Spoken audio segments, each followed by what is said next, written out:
Today. So I sent you guys kind of what I thought we'd talk about, which is looking at some of the professional development and guides, and then the professional development plan and instructional coaching, the offerings that we have right now, and how to best communicate with each other.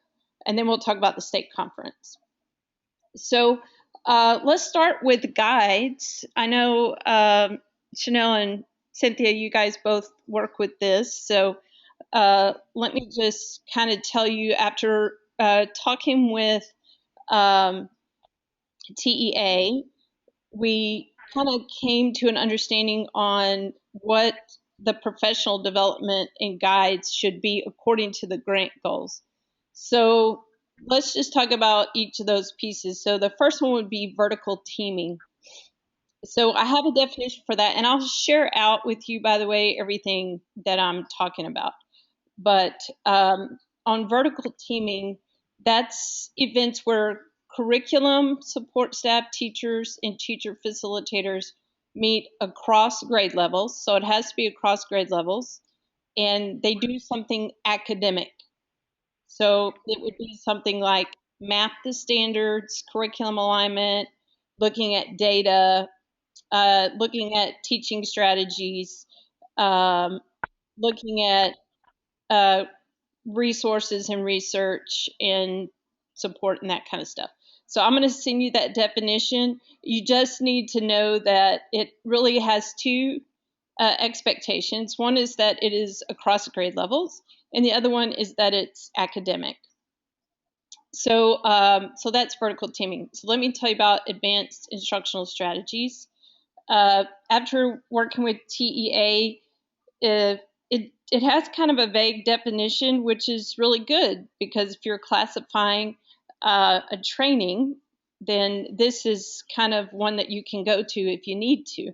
Of course, it has to be academic, but it can be instructional, behavioral, instructional design, cooperative learning,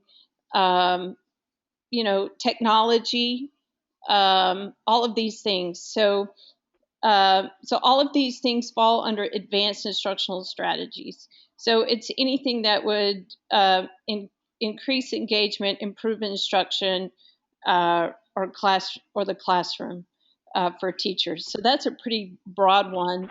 If you need something, if you're not sure where to classify things, and you know it's academic in nature or classroom in nature, then that would be probably the one you would go to. And so the last one is project-based learning. Well, not the last one. The next one is project-based learning. And this is where, and it really has two important pieces. It's a teaching method where students get knowledge and skills for working on an extended period of time, and they have to investigate or respond to an engaging question, problem, or challenge. So I'm going to give you this specific definition, but project-based learning is not projects. It's not notebooks or things like that necessarily, but it is, so it's a pretty specific definition. But remember, those other things could fall under advanced instructional strategies. This is just to make sure that we're getting the right data in. And so the last one is differentiated instruction. And this is anything that would meet their needs, where we're modifying content or process or product. And so any strategies that would meet that, which are going to be a lot of things in differentiated instruction.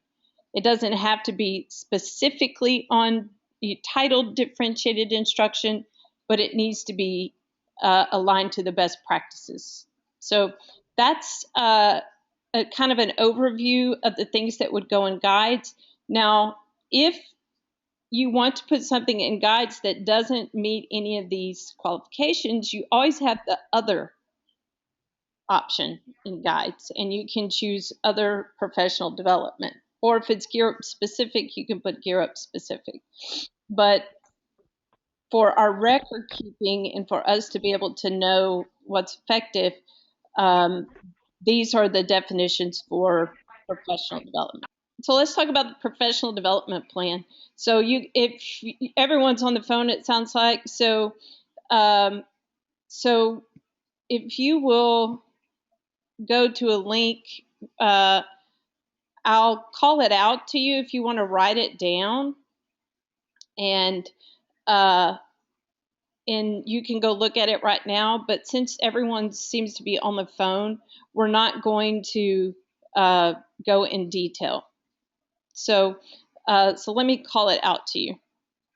So it's GOO.GL/lowercase c, capital T, capital P, capital O, capital C, capital L. And that is a link to the state grant professional development plan. I'll send all this out to you, but that plan is kind of how we got to the offerings that we have now and future offerings, and it's based on data and the grant goals and best practices in professional development. So you can go look at that, and I'll send it out to you so you can look at it, but it's kind of hard if you guys don't have it in front of you to go over it. So on instructional coaching, we served 111 teachers in September. I was so excited about that. I'm very excited you guys are letting me come into your schools and work with your teachers. And that's a big number for us. So I hope the trend continues. I think it will, because I'll be in a bunch of districts in October. So just let me know if you need anything. And that kind of brings us to our next topic, which is professional development offerings and options. So we have, I'm going to go ahead and mute again. So we have our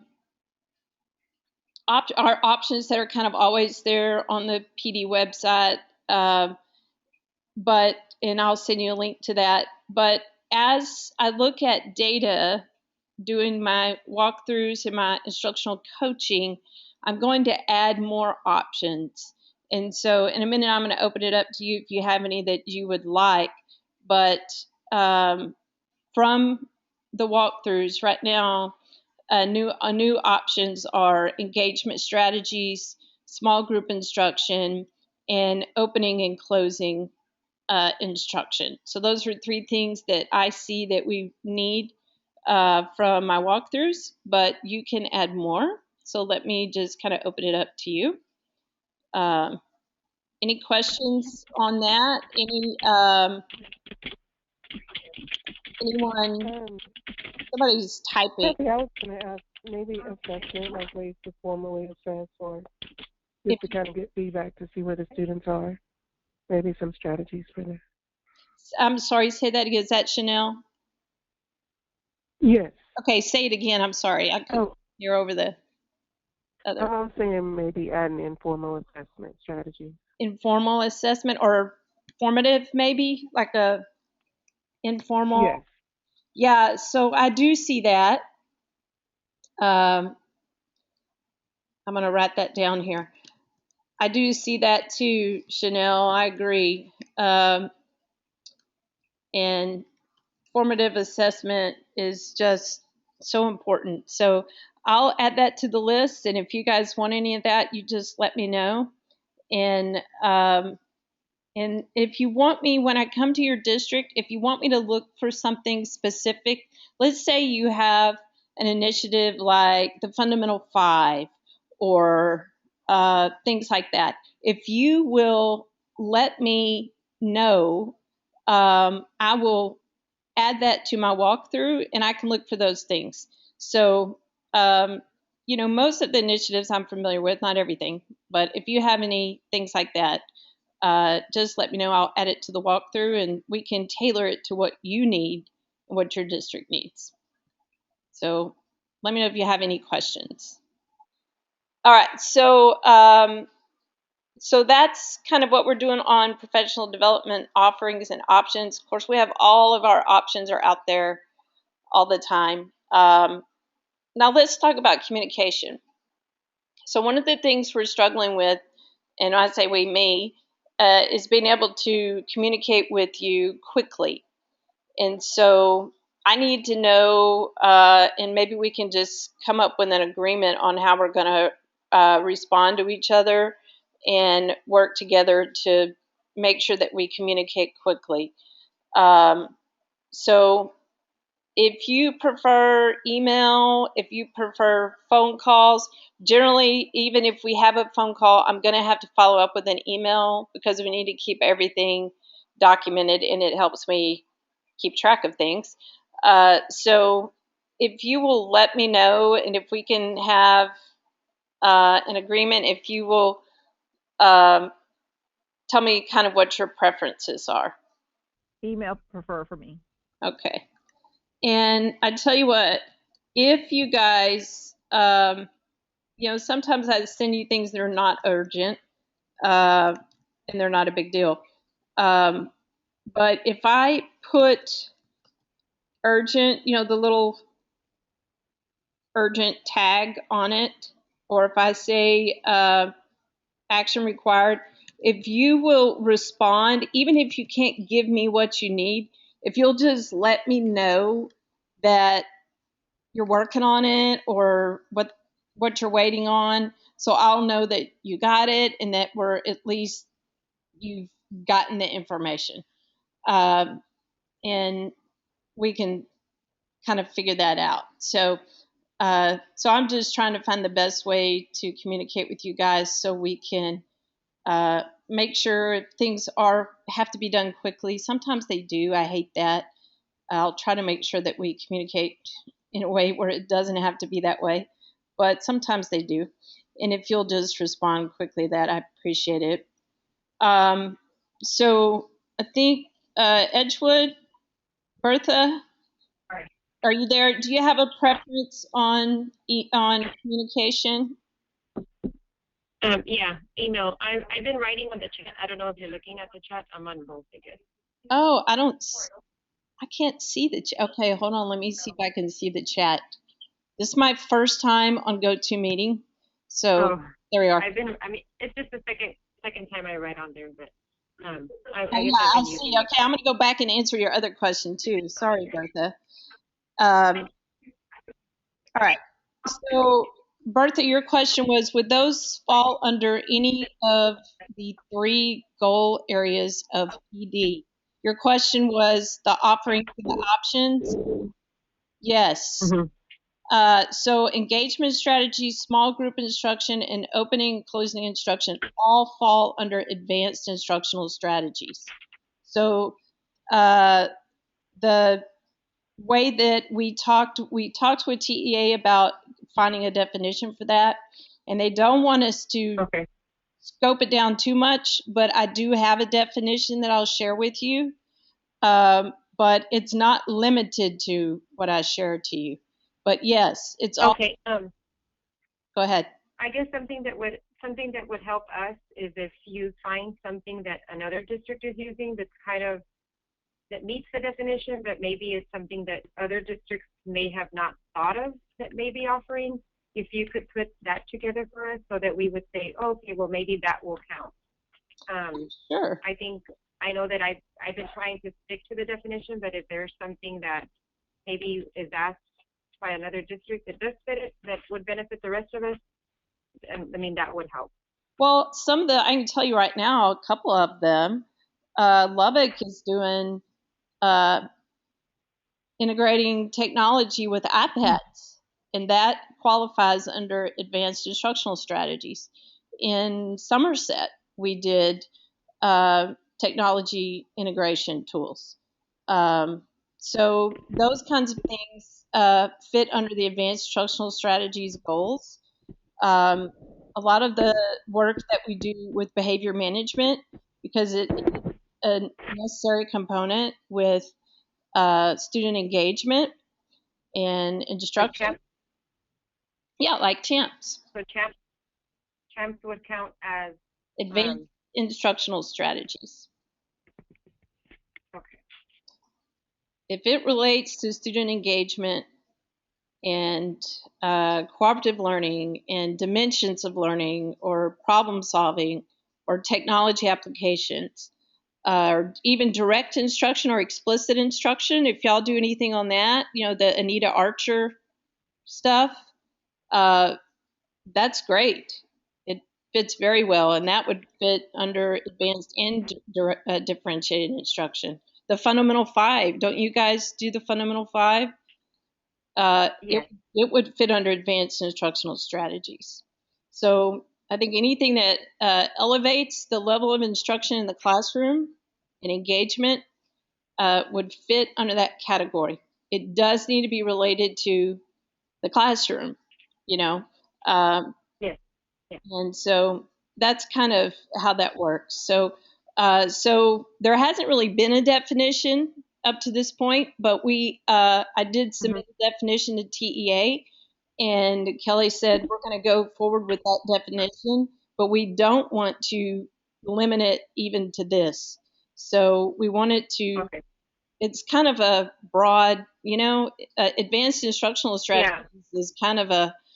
Well, what do you mean by that? Well, it's a lot of things, and I think it could be a moving thing as more advanced instructional strategies, research is done and we understand things better, or depending on where your district is and what you need. So there are any trainings on like the new math TEKS and breaking down the TEKS and teaching them at different levels that would fall under also the advanced vertical alignment. I would say that would be in advanced instructional strategies if it's not across grade levels, because anytime you're analyzing curriculum and you're trying to align your instruction with curriculum, then to me that's advanced instructional strategies. I mean, that would fit under understanding by design, which TEA has already approved understanding by design,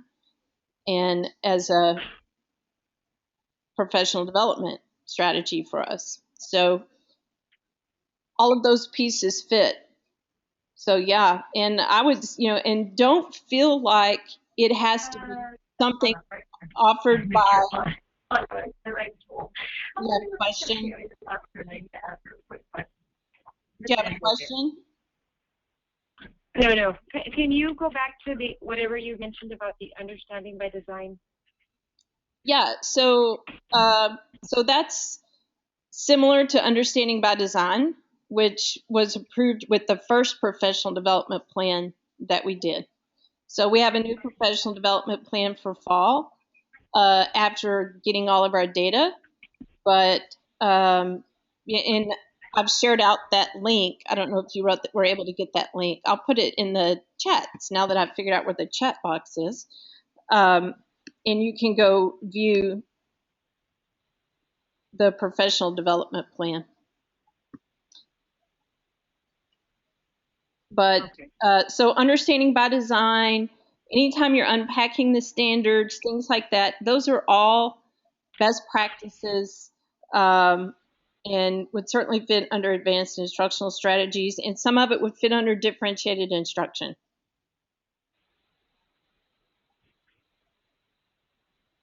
Okay, this helps. Thank you. All right, great. So, Kelly, so I have a question. When you do it, let's pretend it comes, you can use that for 2 different workshops. Do we have to input it twice? Because it doesn't allow us to click it twice. Like it doesn't allow us to click, let's pretend it falls into maybe 2 categories under the workshops. Yeah. Do we have to do it like the students input it twice? No. You probably have to split the time. Say that again, Bertha.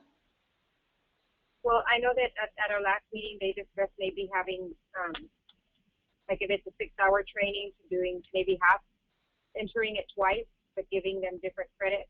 Okay. So I hate for y'all to have to do that, but you can copy it. You know that, right? Yes. So there's a copy. I guess. Go ahead. So I guess if if there's a PD that counts as both instructional strategies and differentiated instruction in the PD is 6 hours, you don't count it twice, or do you just give split 3 and 3? I count it twice. If we're doing project-based learning and in project-based learning, all of the strategies are for differentiated instruction and their advanced instructional strategies. I would count all three because they're not mutually exclusive. You would, so if the training is 3 hours long, you would duplicate the event and give each event 3 hours? Nope. I would give all 3 hours because you're being trained on all 3 things. Even if you're not doing 9 hours, you're still they're not mutually exclusive. Okay. So, if you guys want, I'm going to follow up with Pratik in case there's. Yeah, well, and I think when we met, we didn't discuss it in terms of professional development, but we discussed it in terms of student services. So if the students were going on a college trip and there was a segment during the day where they were getting a financial aid session, then you could give them credit for financial aid for 1 hour and then maybe 3 hours for the college field trip. So I'm kind of asking that because that's what was the information that we received.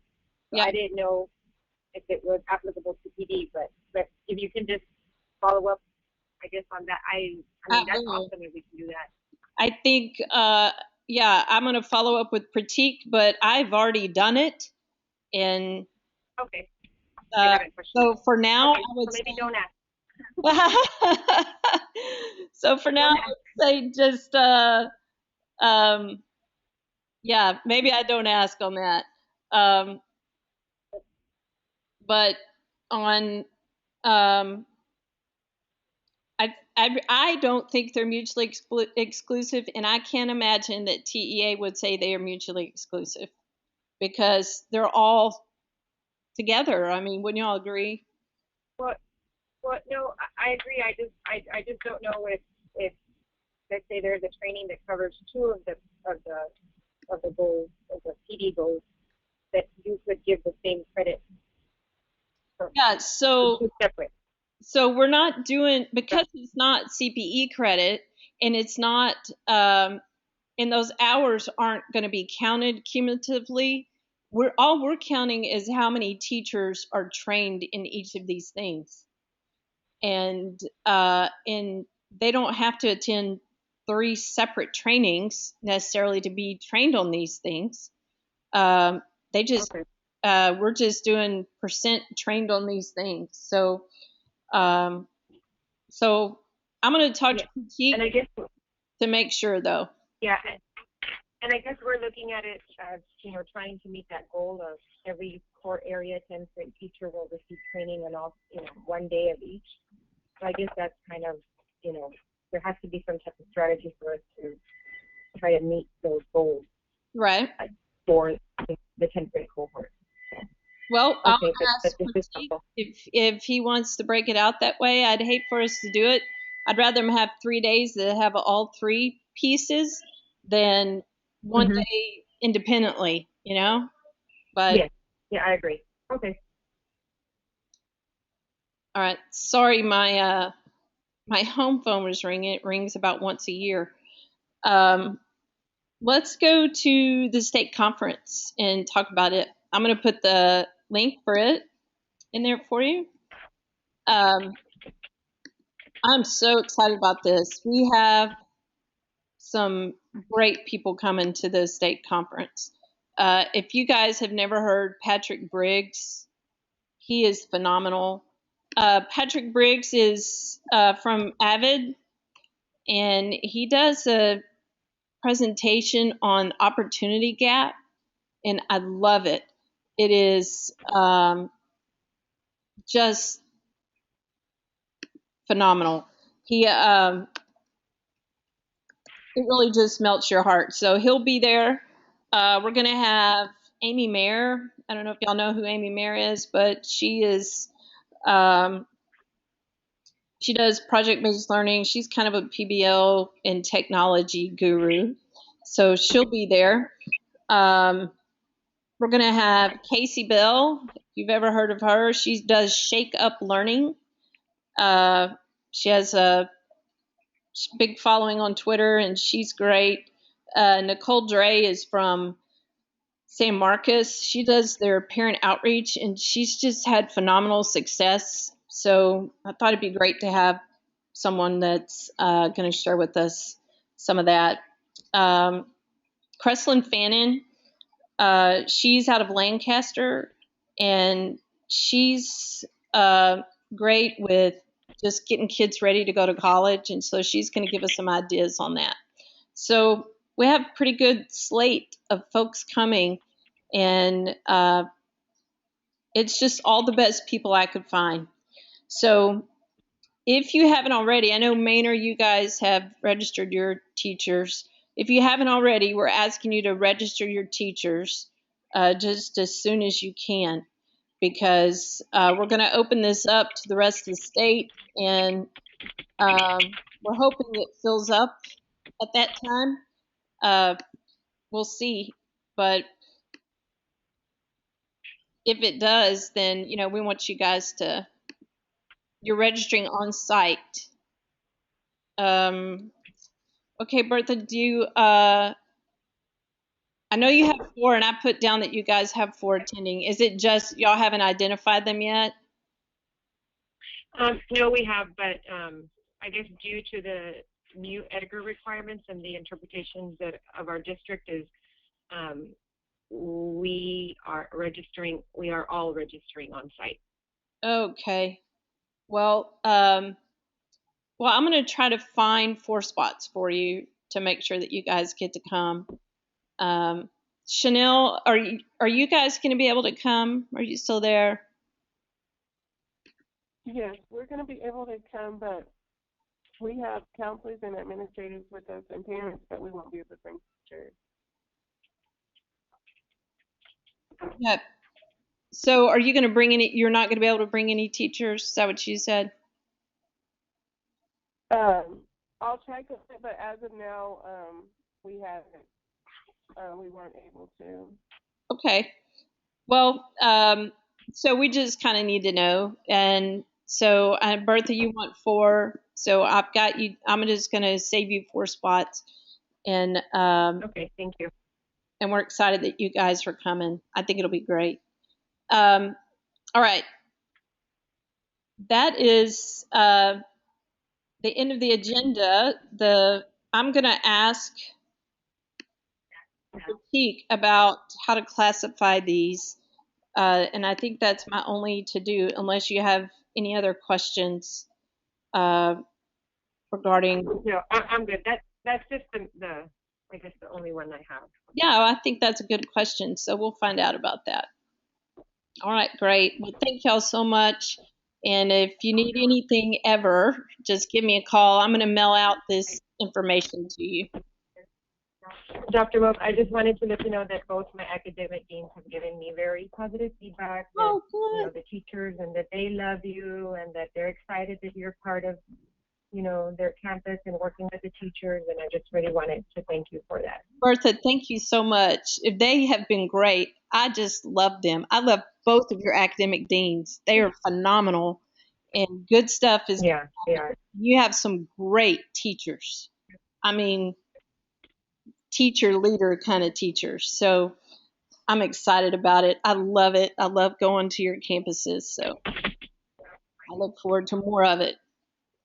Thank y'all so much. And I'll see you at your campuses soon, and I'll send you out information.